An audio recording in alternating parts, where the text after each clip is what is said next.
मैले चाहिँ blood test गर्न जाँदैछु भनेर मैले अस्ति रिल पनि हालेको थिएँ होइन। अनि मैले चाहिँ यो 3टा अप्सन भेटाएको छु कि यो 3टामा चाहिँ यो मेल हेयरको स्पेसिफिक ब्लड टेस्ट गर्दो रहेछ कि भिटामिन यताउता सब त्यो जिङ्क सिङ्क के छ नि सब गर्दो रहेछ कि मसँग यहाँ लिस्ट नि छ।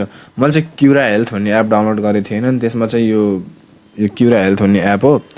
मलाई अहिलेको स्पोन्सर दिन म केही गरेँ होइन। मैले चाहिँ बस भेटाएको थिएँ कि अनि मैले त्यही सेयर गरेर छु। क्युरा हेल्थ भन्ने एप रहेछ अनि त्यसमा चाहिँ यो मेल ब्लड टेस्टको बारेमा चाहिँ थियो कि अनि त्यहीबाट हेरेँ अनि मसँग चाहिँ 3टा अप्सन आयो कि एउटा रिलायबल डायग्नोस्टिक ल्याबोरेटरी, एउटा मेडिकोस्ट ल्याबोरेटरी, एउटा चाहिँ सेन्ट्रल डायग्नोस्टिक ल्याबोरेटरी। अब यो 3टामा कुन जाम भनेर म कन्फ्युज छु कि मैले मैले च्याट जिपिटीलाई क्लाउडलाई सोध्ने बेला चाहिँ च्याट जिपिटीले यसमा जा मेडिकोस्टमा जा भन्यो, क्लाउडले चाहिँ सेन्ट्रलमा जा भन्यो। तर रिभ्यू हेर्दा चाहिँ मलाई यो रिलायबलमा जाम जस्तो लाग्यो कि 4.8 को रेटिङ छ, 113 गुगल रिभ्यू छ, मेडिकोस्टको मलाई जम्मा 7 गुगल रिभ्यू छ अनि सेन्ट्रल डायग्नोस्टिकको चाहिँ 87 छ, 3.9 को रेटिङ छ। अनि यसमा गालीहरू गरेको छन् कि मान्छेले यो गरेन त्यो गरेन भनेर। अफकोर्स त्यो पुरानो थियो तर हुन्छ नि रेटिङ चाहिँ त्यस्तो राम्रो छैन कि। अब त्यही भएर मैले चाहिँ यो रिलायबलमा जानुपर्छ क्या भनेर सोचिरहेको छु। मैले यसो हेर्दा पनि ठिकै लाग्यो।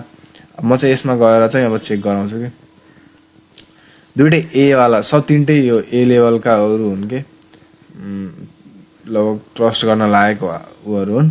त्यही पनि अब रिभ्यू हेर्दा चाहिँ मलाई यो चाहिँ ठिक लाग्यो यसो हेर्दाखेरि।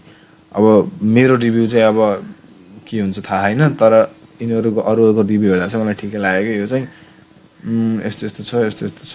यसमै थियो कि कता छ आइरन प्रोफाइल डायबिटिक यसमा राख्न पर्ने हो यार। एपमा राखेछ फेरि यसमा छैन किन छैन यार। एपमा राखेछ त यार टेस्ट लिस्टमा हेरौँ है।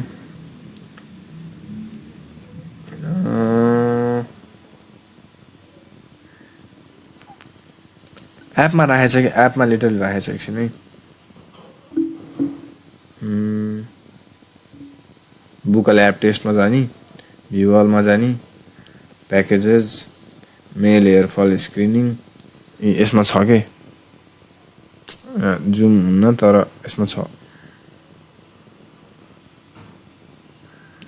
के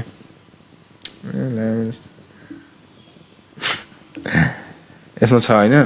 रिलायबल डायग्नोस्टिकमा चाहिँ total testosterone, free T3, ANA, CRP quantitative, serum ferritin, vitamin B12, CBC, zinc, TSH, vitamin D, free T4 भनेछ। यो सबको चेक हुन्छ भनेछ र यसको प्राइस चाहिँ 7,000 छ कि। अनि अब यहीँमा जानुपर्छ जस्तो लागिरह। अब दाइको बाइक कति बेला खाली हुन्छ म त्यही दिन अनि गरेर जान्छु। अब त्यही दिन बुक हान्छु अनि त्यही दिन जान्छु। अब यसोमा चाहिँ मैले सिभिल जाने भन्ने सोचेको थिएँ होइन। मैले सिभिलको वेबसाइटमा गएर हेरेँ कि सिभिलको वेबसाइटमा हेर्दा पनि प्राइस लगभग उस्तै लाग्यो कि। सिभिलको फुल बडी टेस्टको पनि लगभग 5,000-5,500 यस्तो समथिङ लिइरहेछ होइन। अनि यदि 7,000 खर्च गरेर मेरो टाइम बच्छ मैले चाहिँ अनि अलिकति ट्रस्ट हुन्छ नि त। अब सरकारी हस्पिटलको भर लाग्दैन क्या मलाई। अनि त्यही भएर चाहिँ अब प्राइभेटमै जाऊँ भन्ने सोचेको छु मैले। अहिले 7,000 छ के अरे पैसा छ मसँग। अहिले आइपिओ परेछ त्यस्तो पैसा नभएको छैन। सो अब चाहिँ म यसमै बुक हान्छु होला। आज अझै पनि हेर्छु म अझै विचार गर्छु रेडिटमा कुनै भेटिन्छ कि हेर्छु, रिभ्यूहरू हेर्छु अझै। अनि त्यसपछि आज कि त भोलि चाहिँ म बुक हानिदिन्छु।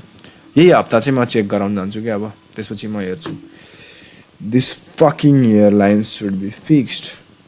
7,000 भनेको त्यस्तो होइन कि। मलाई मेरो माइन्डसेटै गरिब भएर यार म 7,000 कमाउँछु कि। मलाई दसैँभन्दा अगाडि म पैसा कमाउँछु कि। अब माइन्डसेटै गरिबवाला छ यार।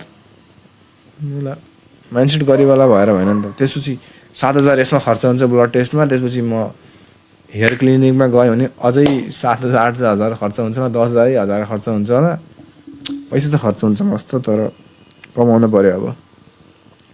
अब भज रिलहरू हाल्नु पऱ्यो, भज युट्युब भिडियोहरू हाल्नु पऱ्यो, कमाउनु पऱ्यो।